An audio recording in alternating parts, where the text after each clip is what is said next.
네, 여러분 잘 쉬셨나요? 네, 계속해서 저번 시간에 했던 1948년 제헌헌법에 이어서 이차 시에는 1차 개헌부터 시작을 하도록 하겠습니다. 1차 개헌은 언제 있었냐면 1948년 헌법이 제정되고 나서 4년 뒤에 1차 개헌이 일어나게 되는데 1차 개헌의 배경은 야당이 제안하는 어떤 의원내각제 헌법안, 야당이 다시 한번 의원내각제 헌법안을 제안을 하고 또 정부도 헌법 개정을 제출하는데 이 1차 개헌 때는 야당이 제안한 이 헌법안, 즉 의원내각제 헌법안하고 그다음에 정부가 제출한 이 헌법 개정안을 절충을 합니다. 절충. 네. 야당은 그때 당시에 또 제안한 게 뭐냐면 의원내각제 헌법안이었고요. 정부가 제출한 헌법안은 핵심은 대통령과 부통령 직선제 등의 헌법안이 각각 발췌되어서 절충된 헌법 개정이 바로 제1차 개헌입니다, 여러분. 이때 당시에는 이제 국민들이 약간 여당의 의원보다는 그런 야당의 의원들을 많이 지지를 했고, 이런 이제 야당이 여기에 좀 고무가 돼가지고 다시 한번 헌법 개정을 하자고 정부에게 의원내각제 헌법안을 제안하는데, 여기에 이제 위협을 느낀 이승만 대통령이, 본인이 계속해서 이제, 권력을 잡고 싶으니까, 네, 잡고 싶으니까, 정부는 이제 어떻게 하냐면, 어떤 이제 국회에서 어떤 간섭보다는 대통령, 부통령, 국민의 직선제를 도입을 하자. 정부가 제출한 헌법 개정안의 핵심은 대통령, 부통령 직선제입니다, 여러분. 그래서 어, 이대로는 이승만 대통령이 있으면 자기의 권력을 자기 권력이 이제 날아가는 거죠. 권력을 이제 없어지는 거죠. 상실될까봐 이제 야당이 제안한 의원내각제 헌법안하고 그다음 자기네들이 제안한 헌법 개정안을 절충해서 거기에서 발췌를 합니다. 본인들이 취할 만한 사항들을 헌법 개정안 조항을 발췌해서 헌법 개정을 하게 되는 거죠. 발췌해서. 그래서 흔히 우리는 제1차 개헌을 발췌 개헌이라고 합니다, 여러분. 결국에는 이승만이 자기의 권력을 뺏기지 않도록, 네, 자기의 권력이 어, 상실되지 않도록 하기 위해서 어떤 야당이 제안한 의원내각제 헌법안과 그다음 정부가 제출한 그런 헌법 개정안 중에 본인들이 취사 선택하는 거죠. 헌법 조항들을 뽑아가지고 그걸로 헌법 개정을 하게 됩니다. 그래서 정부가 그때 제출한 게 이제 부통령 직선제죠, 여러분.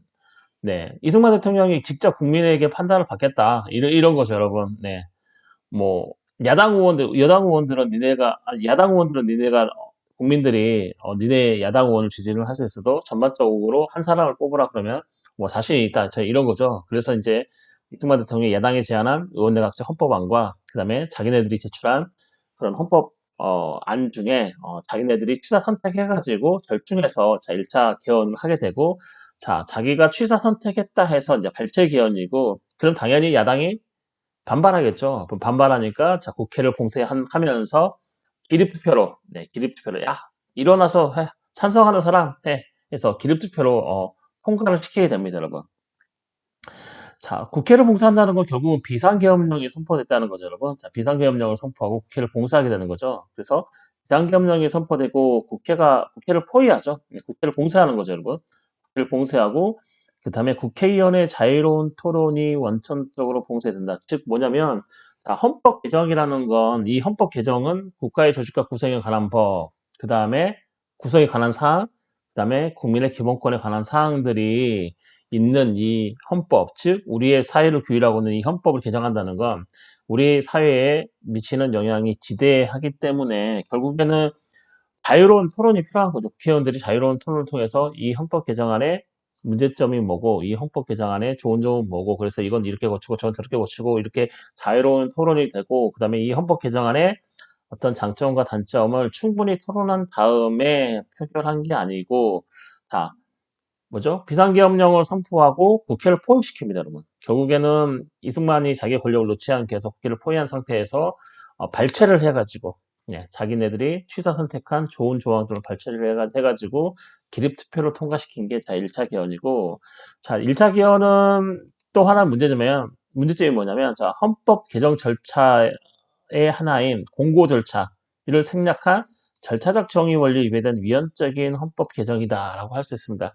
여러분 여러분 쓰셨던 것처럼 128조, 129조, 130조에 쓰셨던 것처럼, 자, 공고를 하게 되죠. 대통령은 헌법 개정안을 국민에게 20일 동안 공고하게 되죠, 여러분.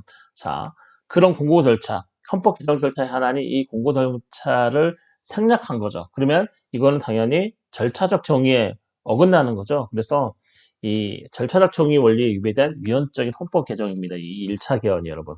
네. 이해하시나요, 여러분? 음. 1차 개헌은 그때 당시에 국민들이 이제 여당에서 야당으로 많이 지지를 보내고, 그렇지만 한 사람을 뽑으라 그러면 이승만 대통령을 뽑으라는, 이제 뽑겠다, 자신을 뽑겠다라는 그런 자신감이 있었던 거죠, 여러분. 뭐 지금 비슷한 거죠, 여러분. 네, 최근에 뭐 여러분, 우리 사회에서 선거가 있었을 때 국민들이 뭐 야당에 표를 줘도, 네, 또는 여당에 표를 줘도 대통령은 야당이 아닌 인물, 그러니까 여당이 또 아닌 인물, 야당의 국회의원 표를 줘도 여당 쪽에 뭐 대통령을 뽑든지, 아니면 이전에 여당 쪽에 표를 줬어도 야당 쪽에 있는 뭐 대통령이 뽑히는 것처럼, 네, 좀 다를 수가 있겠죠. 네, 그런 부분들. 그래서 이승만 대통령이, 자, 여기에 이제 차관을 해가지고, 네, 본인들이 대통령, 부통령, 직선제를 하겠다. 자, 이렇게 한 거죠, 여러분. 그래서 자, 1차 개헌 때는, 주요 내용을 보면 양원제 국회입니다. 양원제 국회. 지금 우리는 단원제 국회죠. 네, 하원이죠. 하원. 네, 국민의회라고 하는데 국민들이 직접 선거로 뽑은 국회의원이 딱 하나만 있죠. 국회가 하나. 그래서 단원제라고 하고요. 자, 양원제 국회를 가지고 있는 국가들은, 자, 상원과 하원이 있죠. 네, 이 하원이 국민이 표로 뽑은 애들이고요. 네, 상원은, 네, 간접 선거로 뽑는 거죠, 여러분. 네, 그래서 우리나라는 현재는 이제 단원제 국회지만, 자, 1차 개헌 때는 내용이 뭐였냐면, 자, 양원제 국회가 1차 개헌 때, 네, 들어오게 되고요. 헌법 규정에. 그다음에 국회 공무원 불신임제가 들어오게 됩니다. 즉, 국회는 공무원을 불신임할 수 있다는 건 뭐냐면, 자, 국회가 대통령이 임명한 그 장관들 있죠. 무슨 장관, 무슨 장관, 무슨 장관, 이런 장관들을 한꺼번에 사임시킬 수 있는 제도가 뭐냐면 국회의 공무원 불신임제입니다. 즉, 내각 불신임제라고 요즘에 많이 하죠. 내각 불신임제. 그렇죠. 네, 국회의 그런 공무원 불신임제가, 자, 1차 개헌 헌법 때 들어왔고요. 그 다음에 국무위원 임명 시, 자, 국무총리의 제청권 등을, 자, 1차 개헌 헌법 때 규정을 했습니다. 그러니까 국무위원 임명할 때는 국무총리가 대통령에게 이러이러한 사람을 국무원으로 임명하겠다라고 대통령에게 청하는 거죠. 제청하는 거죠. 그리고 나서 대통령이, 자, 임명한다. 자, 이러한 사항들이 1차 개헌 헌법의 특징이라고 할 수가 있습니다, 여러분. 여튼 1차 개헌 헌법은 헌법 개정 절차로 따져봤을 때는, 자, 이 공고 절차를 생략해서 절차적 정의 원리에 위배된 위헌적인 헌법 개정임에도 불구하고, 네, 이러한 규정을 뒀고, 자, 이런 양원제라든지 국회 불신임, 공무원 불신임제, 또는 공무원 임명 시 국무총리 제청권 등을 규정을 했고, 자, 1차 개헌의 특징은 뭐냐면 별채 개헌인 거죠. 별채 개헌. 자, 국회를 봉쇄하고, 자, 기립투표로 1차 개헌 헌법안을 통과를 시켰다. 자, 1차 개헌 때 뭐가 들어왔냐면, 자, 대통령, 부통령 직선제. 이 직선제가 이전에는 간접 선거였지만, 네, 1차 개헌으로 대통령, 부통령의 어떤 직선제 조항이 헌법안에 지금 들어오게 됩니다, 여러분. 자, 결국에는 1차 개헌의 핵심은 뭐냐면, 이승만 대통령이 자신의 권력을 유지를 하기 위해서, 네,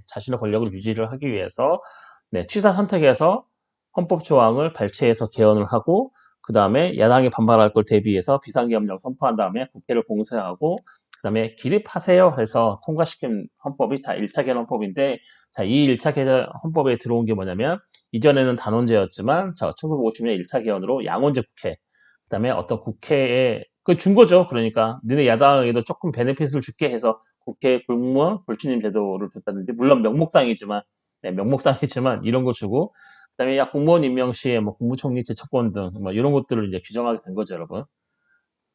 이해하시나요? 네. 자, 그렇다는 거죠, 여러분. 자, 우리나라 헌법 헌정사를 알게 되면 지금 현재 우리나라 헌법이 왜 이렇게 됐는지에 대해서 조금 더 이해가 쉽게 될 수가 있습니다. 자, 2차 개헌. 자, 2차 개헌이죠. 2차 개헌. 1954년에 2차 개헌. 자, 2년 후에 2차 개헌이 있었는데, 자, 2차 개헌은 뭐냐면, 자, 초대 대통령의 중임 조항을 철폐하는 개헌안이었습니다, 여러분. 이때는 대통령의 임기가 4년이었고, 48년에, 뭐죠? 음, 48년에 대통령으로 당선이 되고 4년이면 52년인데, 초대 대통령 하나여서, 네, 중임할 수 있었습니다. 중임. 그러니까 중임을 하게 되면 56년까지 하는 거죠. 52년 했으니까. 그때는 대통령 임기가 4년이었으니까. 48년, 그 다음에 52년 4년 더하고, 그 다음에 또 4년 더 56년까지인데, 초대 대통령은 중임을 할 수 있었거든요. 초대 대통령에 하나여 중임할 수 있다는 조항이, 자, 재헌헌법상에 있었는데, 자, 2차 개헌 때는 뭐죠? 이제 2년밖에 안 남은 거죠. 56년에 이제 이승만 대통령이 대통령직에 내려와야 되는데, 대통령직을 계속 하고 싶은 거죠. 네, 계속 하고 싶어서 자, 2차 개헌의 핵심은 뭐냐면 자, 초대 대통령의 중임 조항을 철폐하는 개헌안. 즉 중임뿐만 아니고 3선을 하든지 4선을 하든지 쭉 할 수 있도록 이 중임 조항을 철폐하는 개헌안이었습니다. 결국은 이승만 대통령이 권력을 놓지 않기 위해서 네, 대통령 3선이 목적이었죠. 3선. 네, 3선. 그러니까 대통령 재헌헌법 때 1선 했고 그 다음에 4년이 지난 52년에 2선 했고 그 다음에 56년에 관둬야 되는데 56년에 관두기 2년 전에 자 2차 개헌 헌법을 네, 개정하죠. 2차 헌법 개정을 하게 되는 거죠. 자, 2차 개헌의 핵심은 초대 대통령의 중임 조항을 철폐하는 개헌안이었습니다. 즉 대통령의 3선을 가능하게 하자. 자, 이런 거죠, 여러분. 자, 여기에서 여러분이 많이 들어봤던 4-4-5-2 이론이 나옵니다. 4-4-5-2 이론. 네, 4-4-5-2 이론 혹시 들어보셨는지 모르겠는데, 네, 여러분 혹시 어떤 드라마나 아마 관심 있으신 분들은 혹시 아실 거라고 생각이 되는데요. 이런 거죠. 자, 미니언. 자, 미니언은 뭐냐면, 자, 하원이죠. 자, 우리나라 현재 지금 있는 국회랑 똑같습니다. 국민의 투표로 뽑은, 자, 국회가 뭐냐면 미니언이고, 자, 참의원. 그러니까 상원, 하원, 그 다음에 참의원, 미니언. 그러니까 상원은 참의원과 같고, 그 다음 하원은 미니언과 같습니다, 여러분. 자, 양원제 국회에 있는 거죠, 여러분. 네.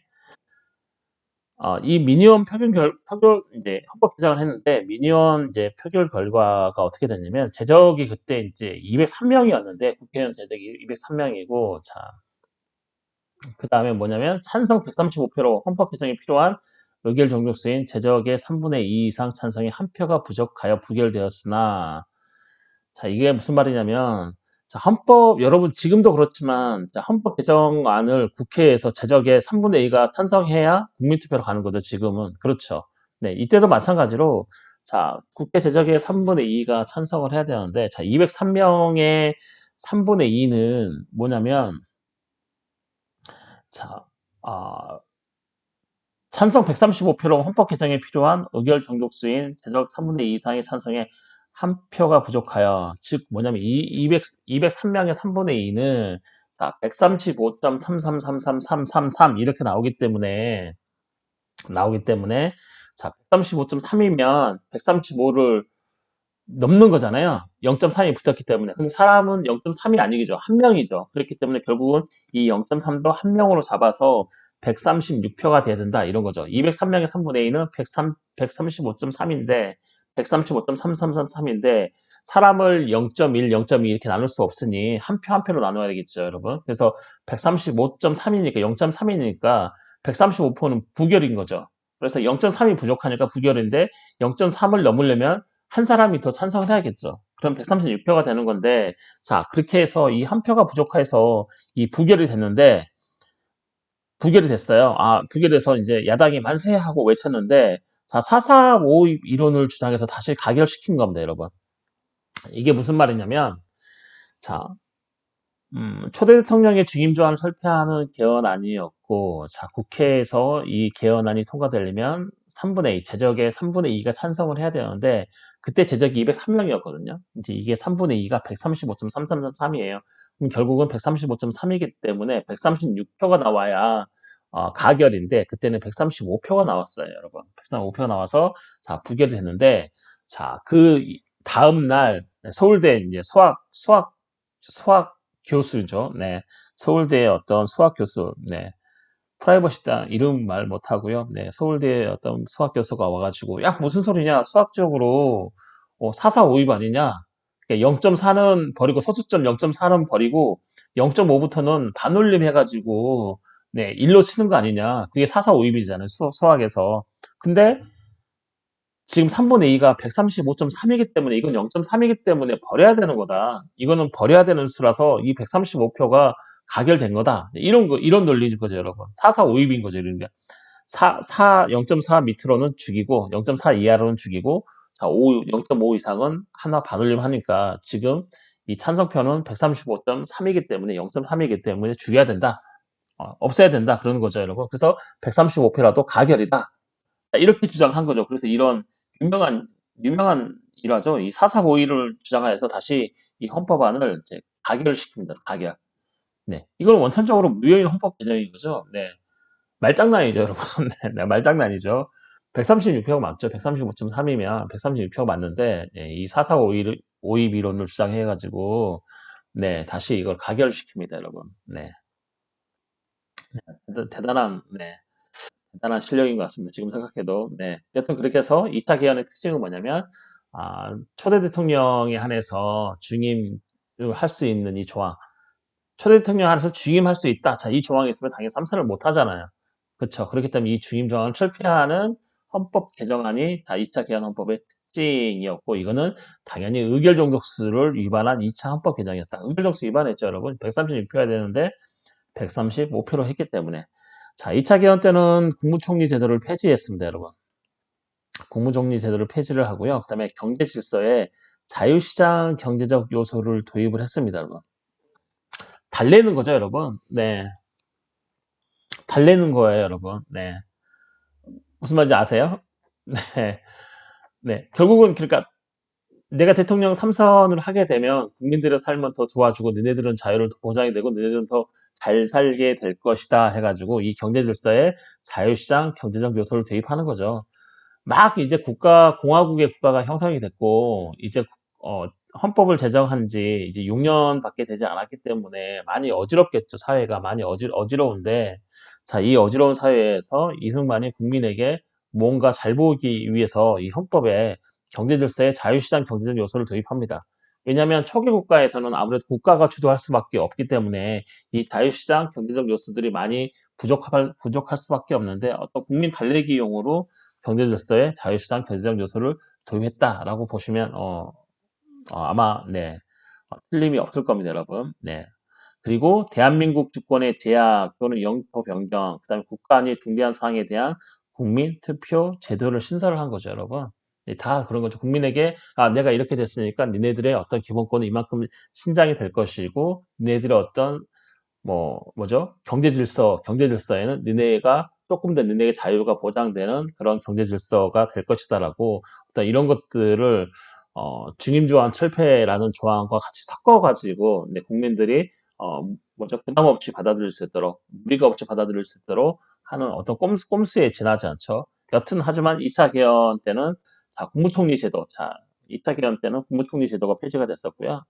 그다음에 경제 질서의 자유시장, 그다음에 어떤 주권 사항의 신장인 거죠. 국민 주권, 대한민국 주권의 어떤 제약이라든지 영토의 변경이라든지 국가 안의 중대한 사항에 대해서는 이제 국민투표 하겠다라는 국민투표 제도를 신설을 하게 됩니다, 여러분. 자, 여기까지가 1공화국인 거죠. 제2공화국으로 넘어오면 제3차 개헌, 1960년에서 3차 개헌이 시작되는데, 자, 정부 형태가 의원 내각제로 개헌하게 되는 거죠, 여러분. 자, 이 정부 형태가 의원 내각제로 개헌했다는 것은, 자, 우리 헌정사에 커다란 획을 그은 거죠. 그 전에는 뭐예요?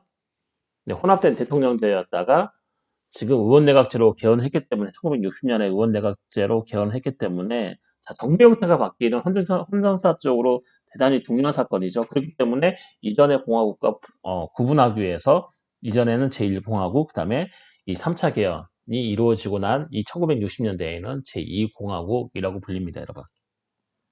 자, 3차 개헌의 배경은 1960년 3.15 부정선거로 촉발된 4.19 혁명, 네, 4.19 혁명의 성공으로 여야 합의 개헌안이 가결이 됐습니다, 여러분. 네. 자, 3.15 부정선거는 아시죠? 그 자유당 이인자였던 이기붕 의장이 투표와 바꿔치기, 이런 부정선거로 결국에는 이승만 대통령까지 하야를 하게 되죠. 하야로서 4.19 혁명이 일어나고 이승만 대통령이 하야함으로써 네, 고1공화국 막을 내리게 되고 그 다음에 여야 합의 개헌안이 이제 가결되면서 네, 3차 개헌, 즉 1960년에 3차 개헌이 일어나게 되고 이 3차 개헌의 가장 핵심적인 특징은 기존의 혼합된 대통령제에서 정부 형태가 의원내각제로 개헌이 된 게 가장 핵심적이었습니다, 여러분. 그리고 헌법 규정을 보면 기본권 규정들이 신장이 되고, 네, 기본권 규정들이 신장이 됐습니다, 여러분. 신장이 되고, 그죠? 왜냐면 1공화국 때 국민의 기본권들이 그만큼 네, 제대로 보장이 되지 않았기 때문에 이러한 것들이 신장이 되고, 그 다음에 개별적 법률 유보 규정을 폐지하게 됩니다. 자, 개별적 법률 유보라는 게 뭐냐면, 자, 우리나라 헌법 지금 37조 제2항에 보면은 뭐죠? 국민의 기본권을 제약할 수 있는데 뭐예요? 법률로서만 제한할 수 있다. 그래서 국민의 기본권을 제한하는 건 법률로서만 하라고 헌법에 명시되어 있는데 이거는 일반적인 거죠. 국민의 기본권을 제한하기 위해서는 법률로 해야 된다. 그러니까 헌법상에 규정된 국민의 그 모든 기본권에 대해서 일반적으로 얘기를 한 거죠. 헌법 제31조 제2항은. 자, 이해 가시나요, 여러분? 자, 국민의 기본권, 우리 국민들은 많은 기본권들이 헌법상에서 보장하고 있는데, 결국에는 헌법에서 보자면 31조 제2항에서 그런 기본권을 제한하려면 법률로서 해라. 법률로서 해라. 즉, 그게 바로 뭐냐면 법률 유보입니다. 법률 유보. 네, 법률 유보. 네, 법률로서 기본권을 제한해라. 자, 이렇게 일반적으로 규정을 하고 있는데, 이 개별적 법률 유보 규정은 뭐냐면, 헌법의 기본권 하나하나에 어떤 경우에 제한이 될 수 있는지 붙어 있는 거죠. 네, 이해 가시나요? 그러니까 우리나라 지금 현재 그 기본권 제한하는 거 법률로서 하라는 거는 헌법 제31조 2항에 일반적으로 모든 기본권에 대해서 법률로서 제한할 수 있다 이렇게 일반적으로 규정하고 있는데에서 반해서 그때 당시에는 뭐 개별적 헌법 조항 하나에 자 법률로서 제한할 수 있다라고 붙여져 있었어요. 헌법 개별 조항 안에. 그러면 일반적으로 기본권을 제한할 수 있다는, 법률로서 제한할 수 있다는 이것보다는 개별적으로 조항 하나하나에 법률로서 제한할 수 있다. 자, 이렇게 붙여진 게 어떤 경우에는 법률로서 제한할 수 있다라고 붙여진 게 훨씬 더 뭐예요? 기본권을 침해하는 결과를 낳겠죠, 여러분. 여러분이 만약에 평등권 또는 뭐 행복추구권이 있는데 그 밑에 어떠한 경우에는 뭐 행복추구권을 제한할 수 있다, 평등권을 제한할 수 있다, 또는 참정권을 제한할 수 있다. 이 조항 하나하나에 이런 게 달려 있어요. 그럼 훨씬 더 뭐냐면 국민의 기본권을 침해할 수 있는 가능성이 큰 거죠. 자, 그렇기 때문에 이런 개별적 법률 유고 규정을 폐지를 하게 됩니다, 여러분. 네, 폐지를 하게 되고, 그다음에 기본권 제한 시에 자유와 권리의 본질적인 내용의 침해 금지. 자, 그런 거죠, 여러분. 기본권을 제한하더라도 자유와 권리에 대한 본질적인 내용은 침해하면 안 된다. 예를 들면 그런 거죠. 지금 현재 우리나라가 지금 코로나 바이러스 때문에 전 세계적으로 힘든데 코로나 바이러스가 비말을 통해서 감염이 되기 때문에 모든 국민은 자가에서 한 달 동안 절대 나오지 못한다. 이런 거죠. 이게 바로 본질적인 내용의 침해 극단적으로 얘기하면 이게 바로 본질적인 자유와 권리의 본질적인 내용이라고 할 수 있는데 지금 현재는 뭐 그런 거죠. 뭐 국민들은 웬만하면 회사는 댕기는데 빨리 집에 들어가고 그다음에 모이지 말고 몇 명 이상 모이지 말고 그다음에 뭐 가게 영업 시간은 뭐 9시 이후에 10시 이후에는 뭐 닫고 뭐 9시 이후에는 포장만 하고 막 이런 것들은 자유와 권리의 그런 본질적인 내용이 아니에요. 그건 자유에 대한 그렇죠. 어느 정도 자유를 허용을 해준 거잖아요. 근데 이 자유와 권리의 본질적인 내용 침해 금지라는 거 뭐냐면 이 본질적인 내용은 완전히 자유나 권리가 일시적으로 완전히 정지가 되거나 긴 시간 정지가 되거나 아예 없어지는 거죠. 이 없어지는 게 본질적인 내용의 침해입니다, 여러분. 예를 들면 그런 거죠. 좀 전에 말씀드렸다시피 바이러스 일어나니까 바이러스가 창궐하니까 모든 국민은 한 달 동안 집 밖으로 절대 나와서 안 된다. 이런 거죠, 여러분. 뭐 예를 들면 그런 거예요. 학교는 무기한 쉰다. 뭐 이런 거죠. 자, 이런 것들이 자유와 권리의 본질적인 내용의 침해 금지가 되겠습니다, 여러분. 네, 침해가 되는데, 자, 이 3차 개헌 때는 자유와 권리의 본질적인 내용의 침해 금지를 규정을 하게 되고, 그 다음에 언론이나 출판에 대한 허가나 검열, 집회와 결사에 대한 허가를 금지를 합니다. 자유민주주의 공화국에서 자, 언론 출판에 대한 허가나 검열 또는 집회하고 결사를 하는데 허가를 받아야 된다?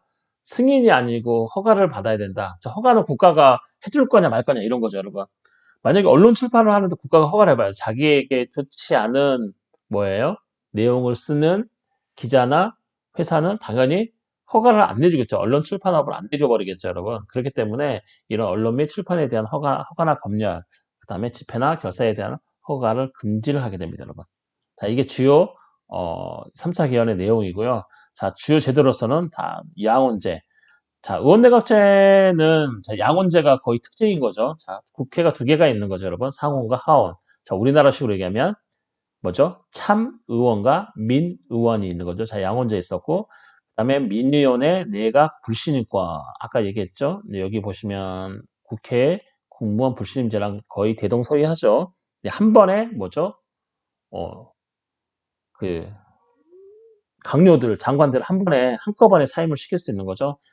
의원내각제 정부 형태의 가장 특징은 두 가지로 대별이 되는데 하나는 내각 불신임권이고 그러니까 의회가 집행부의 장관들을 한 번에 집행부의 모든 장관들을 한 번에 다 사임시킬 수 있고 그 다음에 의원내각제 정부 형태의 또 다른 하나의 특징은 대통령은 의회 해상권을 가지고 있습니다. 자, 의회에서 대통령의 어떤 수족 같은 어떤 장관들을 한 번에 사임시킬 수 있는 데에 비해서 그런 권력의 균형을 맞추기 위해서 대통령은 자, 의회를 해산할 수 있는 권한을 가지고 있는 게 자, 의원내각제의 특징입니다, 여러분. 그렇죠? 이 뒤에 보이죠?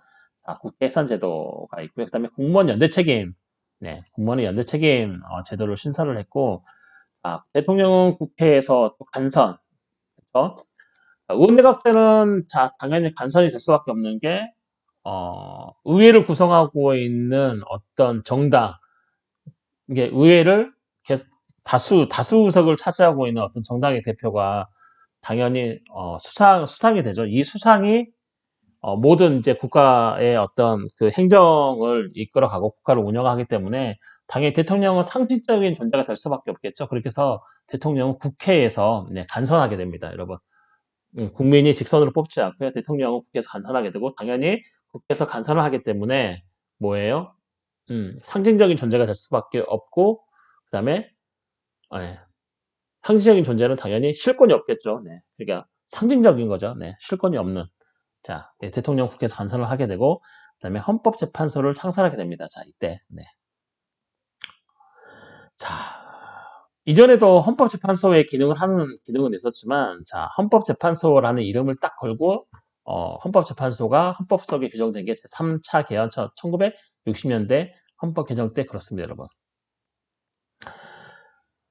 자, 4차 개헌은 같은 1960년인데, 자, 부칙개헌입니다, 여러분. 부칙만. 지금 우리나라 헌법에 뒤에 보면, 부칙 6조가 있죠, 여러분. 그 부칙만 개헌된 게 4차 개헌의 특징이고요.